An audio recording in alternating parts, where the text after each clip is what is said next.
University మంచి భవిష్యత్తు కోసం తెలుగు విద్యార్థులు ఇష్టపడే యూనివర్సిటీ. కాల్ 9059052378 9059052379.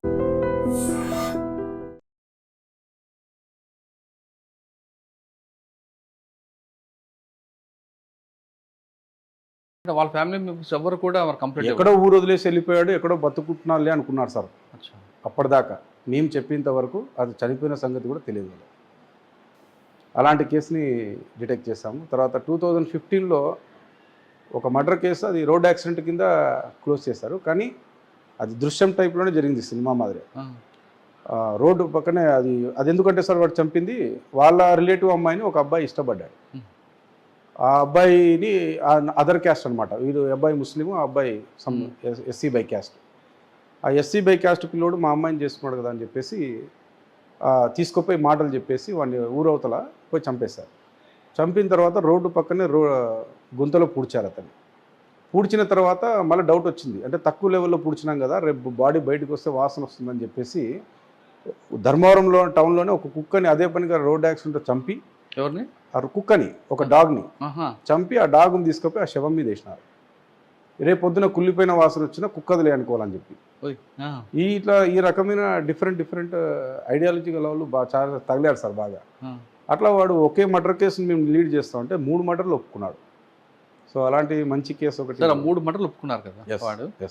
అందులో కన్విక్షన్ వచ్చిందా? లేదు సార్, ట్రయల్ జరుగుతూ ఉంది. కేసు ట్రయల్ జరుగుతూ ఉంది. అంటే ఆ కేసులో ఫస్ట్ కేసులో కంప్లైంట్ లేరు, ఫస్ట్ లేరు. మరి కంప్లైంట్ తీసుకున్నారు అక్కడ? తీసుకున్నారు సార్. తర్వాత తీసుకొని తర్వాత ప్రొసీజర్ స్టార్ట్ చేసి అదంతా ఫార్మాలిటీ కంప్లీట్ చేసి లీగల్ ఫార్మాలిటీస్ అన్ని కరెక్ట్గా జరిగాయి. అండ్ అక్కడ ఫస్ట్ కేసులో కంప్లైంట్ వచ్చిన బాడీ రికవర్ అయినా, కానీ అక్కడ మన వాడిన ఎక్విప్మెంట్ ఉండదు కదా వాడి దగ్గర, హామ్ లేదు కదా వాడి దగ్గర. దేంతో చంపాను, ఎలా చంపాను? బైండింగ్ వైర్ మనకి ఉంటుంది కదా, ఆటో బైండింగ్ వైర్ అని, చాలా హార్డ్. అది రికవర్ అయిందా? లేదు, అది మనకు కనిపించలేదు. కానీ బాడీ ఉండింది ప్రూఫ్ కరెక్టే. కానీ రేపు పొద్దున డిఫెన్స్ కూడా అది నీటి తీసుకుంటూ ఎలా చంపాడు, ఏం చెప్పాడు అని అడుగుతారు. ఇప్పుడు ధర్మవరం స్టేషన్ నుంచి ఆ బాడీ మేము ట్రేస్ చేసింది దాదాపుగా 15 నుంచి 20 కిలోమీటర్ల దూరంలో. అక్కడ ఎక్కడో ఒక వ్యక్తికి సంబంధించిన పొలాల్లో ఆడ బాడీ ఉందన్న సంగతి ఎవరు చెప్తే మాకు తెలుస్తుంది? చెప్తే తెలుస్తుంది. సో లీడ్ చేసేది ఎవరు?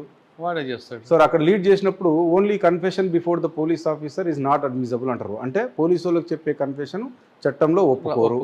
దానికి లీడింగ్ ఏదో ఒకటి ఉండాలంటారు కదా. ఆ లీడింగ్ ఏముంది అక్కడ అంటే డెడ్ బాడీ ఉంది. ఇప్పుడు డెడ్ బాడీ ఉందన్నప్పుడు లీడ్ వచ్చేసినట్టే కదా. సో అక్కడ కనెక్టివిటీ ఆటోమేటిక్ వచ్చేసింది. ఫిక్సప్ చేసుకున్నారు. కన్విక్షన్ గ్యారంటీ పడుతుంది సార్. Right, super. తర్వాత అండి సార్ 3 కేసులు తీసుకొచ్చిన మీ ఆఫీసర్లు ఏమన్నారు? Excellent sir. ఇంకేమంటారు సార్, దానికి ABCD అవార్డుకి నామినేట్ అయ్యింది కానీ జస్ట్ మిస్ అయింది. అప్పుడు ఇంకా మంచి కేసులు ఏవో డిటెక్ట్ చేస్తారు. కరెక్టే సార్. మరి అప్పుడున్న ఇన్స్పెక్టర్లు ఏం చేశారు?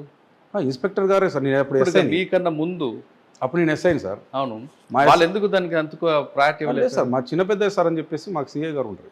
ఆయన మేమందరం కోఆపరేటివ్గా చేస్తాం దాన్ని. అంటే లీడ్ ఇచ్చింది మేము అనమాట, ఇంట్రాగేషన్ చేసింది మేము. అంటే వాడు అంత కరడుగొట్టిన క్రిమినల్ ఎలా బ్రేక్ అయ్యాడని సార్ మనం పేషెన్స్గా కూర్చోవడం, ఎమోషనల్ బ్రేక్ చేశారు. ఎమోషనల్ బ్రేక్ 100% జరిగింది సార్ అక్కడ. ఎందుకంటే కొద్దిగా రెచ్చగొట్టాం వాడిని. నువ్వేం పెద్ద ఇదేం కాదు కదరా అంటే, వాడు టెంప్టేషన్ అయిపోయి నేను వాళ్ళకంటే పెద్దోడిని వీళ్ళకంటే పెద్దోడిని అన్నాడు. ఒక మర్డర్ చేస్తే వాళ్ళకంటే పెద్దోడిని ఎట్లయితారా అంటే, ఎవరు చెప్పినారు సార్ నేను ఒకటి చేసినానని, నేను దగ్గర 3 చేశానని చెప్పాను. సో అది పోలీస్కి బెనిఫిట్ అయింది. ఆ రకంగా మేము చూస్తే అది నిజమా కాదా అని చూస్తే 100% అన్ని ఇంటర్లింక్ వచ్చేసాయి. అక్కడ మాకు మంచి అప్రిషియేషన్. సూపర్. తర్వాత అండి సార్ దాని తర్వాత మేము పట్నం స్టేషన్ అని చెప్పి, అండ్ ముదిగుబ్బ కదిరికి మధ్యలో వస్తుంది అనమాట. అది సత్యయేసు బాబు సార్ మాకు అప్పుడు SP గారు ఉన్నారు. ఆ సార్ ఉన్నప్పుడు బాగా చేశాం సార్. ఎందుకంటే అడంగా మంచి టాస్క్లు ఏమంటే, పోతుకుంటలో ఉన్నప్పుడు ఫ్యాక్షన్ ఓరియంటెడ్గా ఒక బడన్నపల్లి అని ఒక ఊరు ఉండింది. ఆ ఊర్లో ఎక్కువ ఇష్యూస్ వస్తుంటాయి రిపీటెడ్గా. ఎలక్షన్ మారిపోయింది కాబట్టి గవర్నమెంట్ మారిన వెంటనే కొట్లాడుకునేది ఇవన్నీ జరుగుతా అంటే, ఒకరిని తీసుకొచ్చి ఫిజికల్గా కౌన్సిలింగ్ అంటే ఏందో ఆ రోజు మేము చేసాం సార్. Excellent officer sir. అట్లా ఆఫీసర్స్ ఎక్సలెంట్. ఫిజికల్ కౌన్సిలింగ్ అంటే మీనింగ్ వేరే. ఫిజికల్ కౌన్సిలింగ్ అంటే ఆ మజానే, ఐ మీన్ ఆ భయం సార్. మెయిన్ పోలీస్ అంటే భయం ఉండాలండి. దాని తర్వాత కంట్రోల్ అనేది ఎలా అయిపోయిందంటే, మనం ఎన్ని లీగల్ యాక్షన్స్ తీసుకున్నా అంత కంట్రోల్ రాస్తా. అంటే నేను బియాండ్ ద లా మాట్లాడకూడదు, being the law abiding officer. But నిజం ఇది. అలా కంట్రోల్ చేస్తేనే సిస్టమ్ కొంతమంది మారుతారు, సెట్ అవుతారు.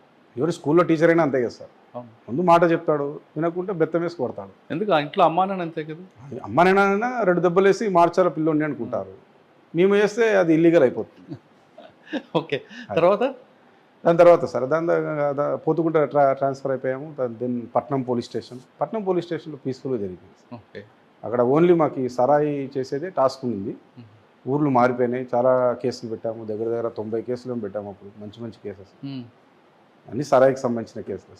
అదొక టాస్క్ ఉంది, అందుకే పంపించారు అప్పుడు ఎస్పీ గారు కూడా. అక్కడ ఎక్కువ ఫ్లో అవుతుంది, లిక్కర్పై కంట్రోల్ చేయకుండా వచ్చేసేసి. రైట్, తర్వాత దాని తర్వాత ప్రమోషన్ వచ్చేసి సిఏగా ప్రమోషన్ తీసుకున్నాను అండ్ నేరుగా వచ్చి రైల్వేలో first posting railway. Right sir, మీరు ఎస్ఐగా స్టార్ట్ అయిన దగ్గర నుండి సిఐ ప్రమోషన్ మధ్యలో మీకు చాలా మంది పనిచేశారు. అశోక్ బాబు గారు ఉన్నారు, తర్వాత ఎస్ బాబు గారు. అవును సార్. అందరి దగ్గర ఎవరు మీకు బాగా నచ్చిన ఆఫీసర్? అంటే అందరూ ఒక్కొక్క పర్సెప్షన్ ఉంటుంది కాదన్ను, కానీ మీ మైండ్ సెట్కి లింక్ అయిన వాళ్ళు సార్. ఇందాక ఒక ఎగ్జాంపుల్ చెప్పాను కదా సార్, ఫిజికల్ కౌన్సిలింగ్ ఏందనేది. అట్లా స్పెసిఫిక్గా పేరెందుకు అన్నట్టుగా అలాంటి ఆఫీసర్లు తిరిగి చేస్తే ప్రౌడ్గా అనిపిస్తుంది. పోలీసింగ్కి విలువ ఉంటుంది. అవును. సరే, ఇక్కడికి వచ్చారు మీరు, లా అండ్ ఆర్డర్ నుంచి ఇందులోకి రాగానే సాధారణంగా ఏమనుకుంటారంటే అందరూ ఇది ఒక పనిష్మెంట్ పోలీస్ స్టేషన్, మీ బ్యాచ్మెంట్స్ అందరూ లా అండ్ ఆర్డర్ పనిచేస్తుంటారు. అవును సార్. ఫోకల్ పోలీస్ స్టేషన్లో మీరు నాన్ ఫోకల్, ఇక్కడ ఏముంటుంది రాబాయ్ అని అనుకున్నారా? లేదు ఇక్కడ కూడా ఛాలెంజ్ని ఫేస్ చేసి మీ మార్క్ని చూపిద్దామని వచ్చారు? 100% సార్. ఇక్కడ ఏమీ లేదు అనడానికి ఏం లేదు సార్. లేకుంటే జీఆర్పీని ఎందుకు పెడతారు ఇక్కడ? ఇక్కడ ఒక ఇన్స్పెక్టర్ పోస్టే అవసరం లేదు, ఏం లేకుంటే. ఇక్కడ ఏదో ఉంది అనేది 100%, అందుకనే ఇక్కడ పోస్ట్ ఇచ్చారు దానికి. సార్, ఇక్కడ నేను వచ్చినాక అబ్జర్వ్ చేసింది, నేను 2021 జూన్లో రిపోర్ట్ చేశాను ఇక్కడ. 6 months అప్పుడే అయిపోయింది 2021. ఆ 2021లో కోవిడ్ కూడా నడిచింది ఆ టైంలో. అది అయిపోయిన తర్వాత ఓన్లీ 6 months ఉంది. ట్రైన్స్ కూడా అప్పుడు కోవిడ్ టైంలో పెద్ద ఫ్లో కాలేదు. ఒక్కసారిగా తగ్గిన తర్వాత ట్రైన్స్ అన్నీ బాగా ఫ్లో అయినాయి. ట్రైన్స్ ఎప్పుడైతే ఫ్లో అయినాయో మళ్ళీ అఫెన్సెస్ స్టార్ట్ అయినాయి. స్టార్ట్ అయితే ఓకే, ఎలా ఉంటుంది అబ్బాయి ఇక్కడ దొంగతనం అంటే క్లూలెస్ నుంచి క్లూలోకి పోవాలి కదా, ఎలా ఉంటుంది అని చూస్తే లక్కీగా సార్ మీరు నమ్మరు, ఒక నోటోరియస్ క్రిమినల్ని పట్టుకున్నాము. ఒక బీటెక్ స్టూడెంట్ చదివిన పిల్లోడిని, బీటెక్ స్టూడెంట్ చదివిన పిల్లోడు ఉమేద్ అలీ జిన్నా అతని పేరు, హైదరాబాద్ నుంచి. అతని గురించి ఇన్ఫర్మేషన్ తీసి నీట్గా సెర్చ్ చేస్తే అతని దగ్గర మేము 67 తులాల బంగారు రికవరీ చేశాం. ఒకటే ఫస్ట్ బాలే 6 పడిపోయింది. 6? ఎస్. ఎలా పడిపోయిందంటే సార్, నీట్గా విత్ ప్రూఫ్, వాడు రిజర్వేషన్స్ ఎవ్రీథింగ్ టాలీ చేసుకొని, వాడు ఎక్కడెక్కడ తిరిగాడో మొత్తం మ్యాపింగ్ చేసుకొని కొట్టేస్తాం. ఎలా అండి ఒకసారి చెప్పండి ఆపరేషన్? సార్, కంప్లైంట్ ఎవరు? సార్, కంప్లైంట్ కాదు, డైరెక్ట్గా మేము ఇక్కడ కంప్లైంట్ ఆల్రెడీ కొన్ని కేసెస్ రిపోర్ట్ అయినాయి. ఈ కేసెస్ రిపోర్ట్ అయిన కేసులు తీసుకున్నారు, డేట్స్ అవన్నీ తీసుకున్నాము అన్నమాట. డేట్స్ అన్నీ నోట్ చేసుకున్నాము, ఏ ట్రైన్లో జరిగాయి ఆ ట్రైన్ నోట్ చేసుకున్నాము. సరే, take the reservations of all those trains, reservation అన్ని కలెక్ట్ చేస్తాము. రిజర్వేషన్స్ కలెక్ట్ చేస్తే ఒక కామన్ నేమ్ కనబడుతుంది ప్రతి చోట. అంటే ఒకసారి జిన్నా అని ఉంటుంది, ఒకసారి ఉమేద్ అని ఉంటుంది, ఒకసారి హుస్సేన్ అని ఉంటుంది, అట్లా డిఫరెంట్. ఏజ్ గ్రూప్ 25 years అది కామన్ ఉంది. సో కామన్ ఉంది. మేము కలెక్ట్ చేసింది కూడా 20 నుంచి 30 years ఏజ్ వరలోనే తీసుకున్నాం. నంబర్ సిమిలర్గా కనబడుతుంది అని చెప్పి చూస్తే ఏ నెంబర్ అయితే వాడు ఇచ్చాడో ఆ నెంబర్ నాట్ వర్కింగ్ అని వస్తుంది. రైట్. సో ఫేక్ నెంబర్ ఇచ్చాడు వీడు, రెగ్యులర్ నెంబర్ ఇవ్వకుండా ఫేక్ నెంబర్ ఇచ్చాడు, ఎవడు వీడు అని చెప్పి మొత్తం ఆరాధిస్తే, మా దాంట్లో ఇప్పుడు రైల్వేలో ఒక సిస్టమ్ ఉంటుంది సార్, అడ్వాన్స్ బుకింగ్ కూడా మేము తెలుసుకోవచ్చు. వాడు గతంలో రిజర్వేషన్స్ చేసుకొని తిరిగిన ప్రాంతము